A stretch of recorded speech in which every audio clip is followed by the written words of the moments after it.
Hello students and welcome back. तो ये आपका लास्ट लेक्चर जो कि आपके हीट चैप्टर से, और इसके अंदर हम लोग लास्ट चीज पढ़ने वाले हैं और वो है आपका रेडिएशंस के बारे में। ठीक है, तो रेडिएशन मेथड क्या होता है ट्रांसफर ऑफ हीट का, वो हम लोग पढ़ेंगे। So when we come out in the sun we feel warm. How does the heat from the sun reaches us? It cannot reach us by conduction or convection as there is no medium such as air in most part of the space between earth and sun। तो एक चीज आप लोग को पता होगी कि अर्थ अगर ये है और आपका सन ये है, तो इनके बीच में जो स्पेस है उसके बीच में कोई भी मीडियम नहीं है। मतलब उस पार्ट को हम लोग क्या कहते हैं, वैक्यूम कहते हैं। ठीक है, जहां पर कोई भी मीडियम नहीं है या फिर एयर नहीं है। तो एस्ट्रोनॉट्स के पास तो एयर होती नहीं है, तो वो कंडीशन क्या होती है, वैक्यूम की। तो कंडक्शन और कन्वेक्शन अभी अभी हमने देखा कि कंडक्शन कैसे होता है, by solid solid to solid transfer है, जबकि कन्वेक्शन क्या है, आपका गैस ट्रांसफर है, आइदर एयर से होगा या वाटर टू वाटर होगा। ठीक है, मतलब हो सकता है वाटर के अंदर। ठीक है, तो इधर अगर आपका वैक्यूम है तो इसका मतलब ये बात क्या हो गई कि आपकी जो कंडीशन क्या कहेगी कि नाइदर कंडक्शन होगा नॉर कन्वेक्शन होगा यहाँ पर। तभी आपका क्या होगा, तब भी आपकी हीट यहां से यहां पहुंच पाती है। ठीक है, ये दोनों ना होने के बावजूद आपकी हीट सन से अर्थ तक पहुंच जाती है। तो इस प्रोसेस को हम लोग क्या कहते हैं? So from the sun the heat comes to us by another process known as radiation. The transfer of heat by radiation does not require any medium. It can take place whether a medium is present और not. तो medium present हो या ना हो, radiation तो radiate होगा ही होगा। When we sit in front of a room heater, we get heat by its process. A hot utensil kept away from the flame cools down as it transfers heat to the surrounding by radiation. Our body too gives heat to the surrounding and receives heat from its radiation. तो ये तीन example है जहाँ radiation आपका क्या है, possible है। तो अगर हम लोग एक रूम में बैठे हुए हैं और अगर हीटर चल रहा है तो हीटर से जो हीट आ रही है वो रेडिएशन की वजह से आ रही है। ठीक है, अगर एक बहुत दूर आपका एक यूटेंसिल रखा है, वो अकबर बीरबल वाली स्टोरी याद है? ठीक है, तो आपका फ्लेम यहाँ पर लिखा है और आपका यूटेंसिल यहाँ पर है, तो ये आपका क्या हो जाता है, ठंडा हो रहा है। ठीक है, ये ठंडा क्यों हो रहा है? क्योंकि इसकी जो हीट है, अगर ये हॉट यूटेंसिल है तो इसकी जो हीट है वो क्या है, रेडिएशन की वजह से ये गिव आउट कर रहा है टू द एनवायरमेंट या फिर एयर को। और हमारी बॉडी भी क्या है, to gives heat to the surrounding and receives heat from the surrounding. हम गर्म भी होते हैं और हम ठंडे भी हो जाते हैं, कूल डाउन हो जाते हैं आफ्टर एक्सरसाइजिंग। तो ये प्रोसेस आपका रेडिएशन का होता है। तो आगे बढ़ते हैं। All hot bodies radiate heat. सारी हॉट बॉडीज क्या होती है, हीट को रेडिएट तो करती ही करती हैं। When this heat falls on some object, a part of it is reflected, a part is absorbed and a part may be transmitted. तो क्या होता है, अगर कुछ हीट ट्रांसफर आपके इधर तक हो रही है तो part of it is reflected, part is absorbed and part is transmitted to other body. ठीक है, अगर इसके पीछे भी कोई एक बॉडी है तो उसको वो ट्रांसमिट हो जाती है। तो ये तीन चीजें आपको हमेशा याद रखनी है कि हमेशा रेडिएशन के अंदर होती है कि रिफ्लेक्शन, एब्जॉर्प्शन एंड ट्रांसमिशन। ठीक, the temperature of the object increases due to the absorb part of the heat. तो अगर एक बॉडी का टेम्परेचर बढ़ रहा है तो टेम्परेचर क्यों बढ़ता है? क्योंकि वो हीट को क्या कर रहा है, एब्जॉर्ब कर रहा है। मतलब हीट को क्या कर रहा है, अपने अंदर ले रहा है। तो अगर वो अपने हीट को अपने अंदर ले रहा है तो इसका मतलब क्या, उसका टेम्परेचर बढ़ेगा। हीट अगर उसके अंदर आ रही है तो उसका टेम्परेचर बढ़ेगा। तो इसलिए आपके ऑब्जेक्ट का टेम्परेचर बढ़ता है। The temperature of the object increases due to the absorbed part of the heat. Why are you advised to use an umbrella when you go out in the sun? ये आपका एक question है कि ऐसा क्यों होता है कि जब आप सन में निकलते हो तो आपको अम्ब्रेला चाहिए। अब ऐसा क्यों होता है? तो ऐसा इसलिए है क्योंकि अगर आप देखो तो आपके पास एक अम्ब्रेला है। मैंने ये पेड़ बना दिया, ये अम्ब्रेला ऐसे दिखता है। ठीक है, आप इसके नीचे खड़े हो। अब ये हीट जो आ रही है वो अम्ब्रेला एब्जॉर्ब कर रहा है, तो क्या हो गया, आपकी हीट पूरी अम्ब्रेला ने एब्जॉर्ब कर ली, तो आप तक तो हीट पहुंची नहीं। तो इसलिए आप पे क्या है, ठंडक है। समझ में आई बात? तो आपके पास क्या हो गया, ठंडक हो गई। और हीट एब्जॉर्प्शन किसने की, आपके अम्ब्रेला ने। और ये ट्रांसमिट कर रहा है हीट बाहर टू द एटमॉस्फेयर और एब्जॉर्ब कर रहा है खुद, और रिफ्लेक्ट बैक भी बाहर ही कर रहा है। ट्रांसमिशन थोड़ी बहुत क्या होती है, आपको फिर भी गर्मी तो लगती है, इसलिए ट्रांसमिशन आपकी तरफ भी होता है। लेकिन बाकी दोनों चीजें देखो कि हीट एब्सॉर्ब कौन कर रहा है, यही कर रहा है आपका अम्ब्रेला, तो इसलिए उसी पर हीट आ गई, तो इसलिए आपको ये चीज बोली जाती है। अब आगे बढ़ते हैं। Kinds of clothes we wear in summer and winter. You know that in summer we prefer light coloured clothes and in winter we usually wear dark coloured. Why is it so? तो क्या करो, paint the outer surface of one black and one other white. ठीक है, 2 tin cans लो, pour equal amounts of water in each and leave them in the midday for sun and hour. Measure the temperature of water in both the cans. Can you find the difference?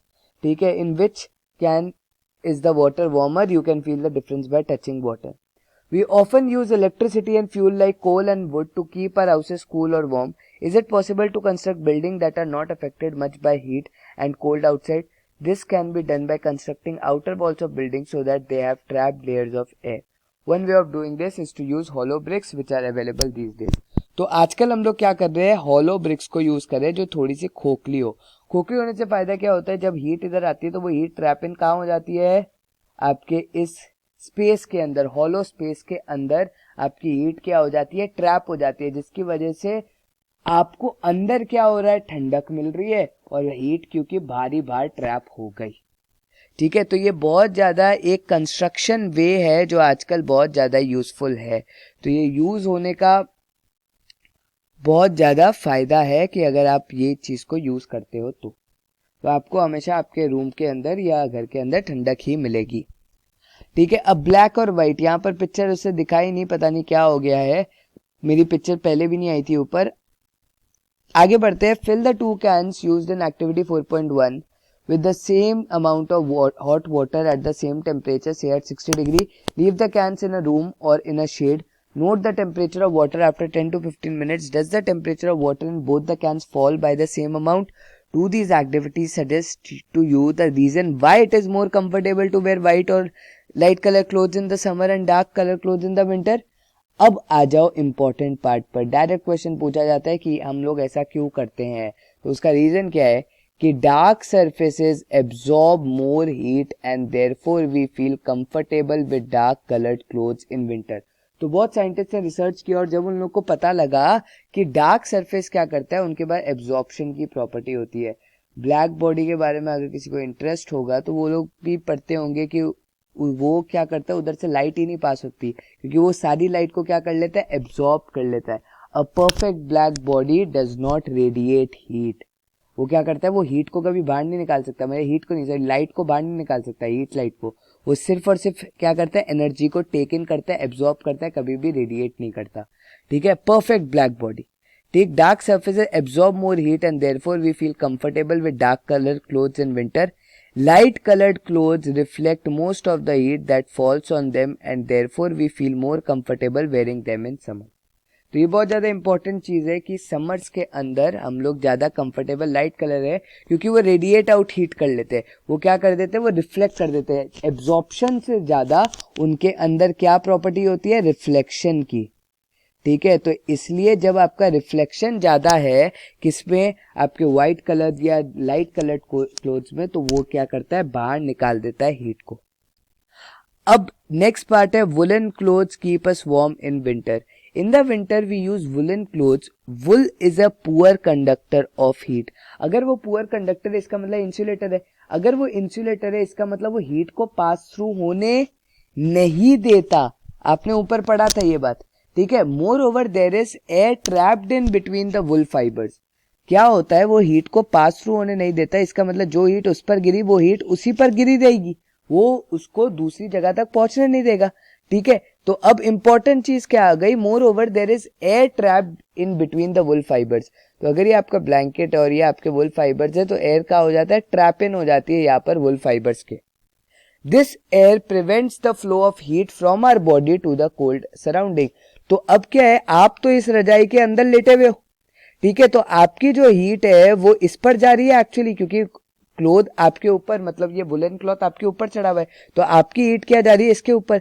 लेकिन क्या है, क्योंकि sir वुल लगा हुआ है तो वुल क्या कर रहा है, आपकी हीट को ट्रैप इन कर रहा है, और वो क्योंकि पुअर कंडक्टर ऑफ हीट है तो ये ट्रैप इन एयर को ये एटमॉस्फेयर या फिर एयर के अंदर जाने नहीं देता है।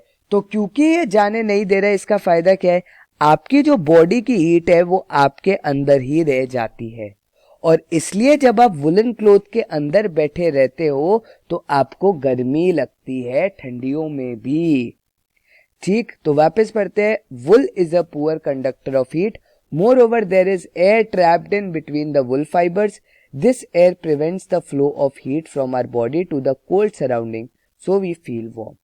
Suppose you are given the choice in winters of using either one thick blanket or two thin blankets joined together, what would you choose and why? Remember that there would be a layer of air between the blankets.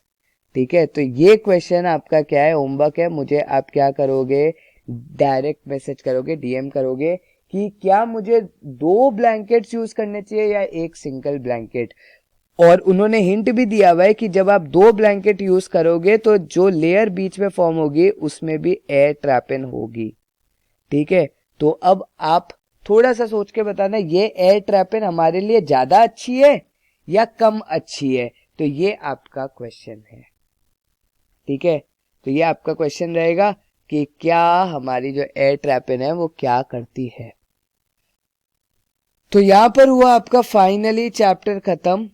ठीक है, तो ये आज का जो important point था वो हमने ये पढ़े हैं कि dark colour cloth absorb more heat in the light colour cloth, that is the reason we feel more comfortable in light clothes in summer, and woolen clothes keep us warm during winter. It is so because wool is a poor conductor of heat and it has air trapped in between the fibers.